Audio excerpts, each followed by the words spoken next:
સુરતના નાસીનગરના ભૂતિયા ડિમોલેશનમાં મોટી કાર્યવાહી થઈ। ડિમોલેશન કેસમાં સુરત મહાનગરપાલિકાના 5 અધિકારીઓ સસ્પેન્ડ થયા। કૌભાંડના મુખ્ય સૂત્રધાર સુજલ પ્રજાપતિને તાત્કાલિક અસરથી સસ્પેન્ડ કરી દેવામાં આવ્યા છે। જીયાંક રામજીવાલા, મોનિકા ગઢિયા, અર્પણ પરમાર અને નરેશ ગલચર પણ સસ્પેન્ડ થયા છે। ગુજરાત હાઈકોર્ટમાં સોગંદનામું રજૂ થાય તે પહેલા જ મનપાએ તેમના વિરુદ્ધ આ કડક પગલાં લીધા છે।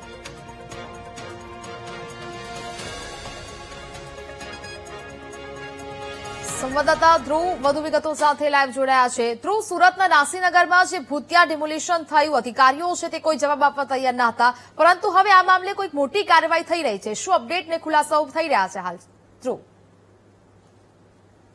બિલકુલ, સુરતના નાસીનગરમાં 100 થી વધુ મકાનોનું ડિમોલેશન કરી દેવાયું અને એ પણ નોટિસ આપ્યા વગર ભૂતિયા ડિમોલેશનમાં સુરત મહાનગરપાલિકાએ આખરે 1 મહિના બાદ જે છે તે કામગીરી કરી છે અને કાર્યવાહી કરી છે। કર્યા છે।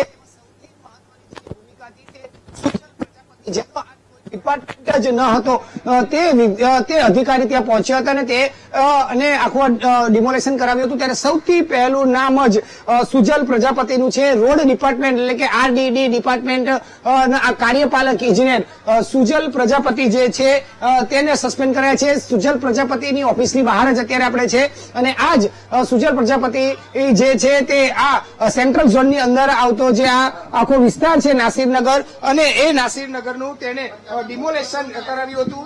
ખાસ કરીને તેમાં 5 અધિકારીઓની વાત કરવામાં આવે, તેમાં સુજલ પ્રજાપતિ, જીયાંગ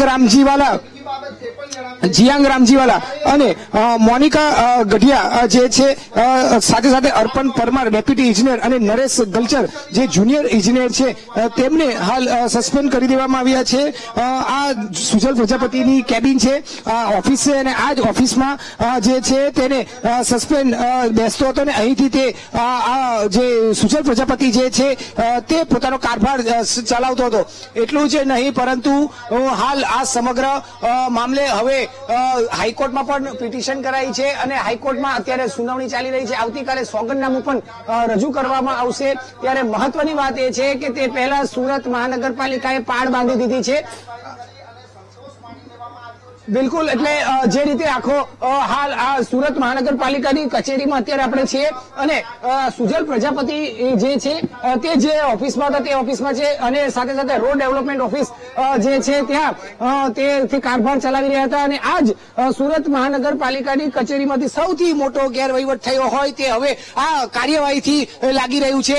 સુરત મહાનગરપાલિકાના સેન્ટ્રલ ઝોન ખાતેથી અને આ મુગલીસરા જે ખાતેથી આવેલી આખી મુખ્ય ઓફિસ છે તે મુખ્ય કચેરીની બહાર જ આખો આ જે ખેલ રચાયો હતો અને સુજલ પ્રજાપતિ સહિત 5 અધિકારીઓની જો વાત કરવામાં આવે તો તેમાં જીયાંગ રામજીવાલા એક્ઝિક્યુટિવ એન્જિનિયર જે છે કહી શકાય કે સેન્ટ્રલ ઝોનના તે પણ સામેલ હતા। મોનિક ગઢિયા જે આસિસ્ટન્ટ ઇજનેર હતા, અર્પણ પરમાર જે ડેપ્યુટી ઇજનેર છે અને સાથે સાથે નરેશ ગલચર જે જુનિયર ઇજનેર છે તે તમામ જે છે તે અત્યારે સામેલ છે અને તે તમામ 5 જે મહાનગરપાલિકાના મુખ્ય અધિકારીઓ છે વિડીયોગ્રાફીમાં જોવા મળ્યા છે, ફોટોગ્રાફીમાં જોવા મળ્યા છે અને ત્યાં પોતે તેમની હાજરી પુરવાર થઈ છે। તેવા આ 5 અધિકારીઓને 30 દિવસ બાદ સસ્પેન્ડ કરાયા છે। જ્યારે આ મેટર હાઈકોર્ટમાં પહોંચી ત્યારે આ હાઈકોર્ટમાં ગયા બાદ હવે કાર્યવાહી કરી છે અને આવતીકાલે જ્યારે સોગંદનામું રજૂ કરવાનું હોય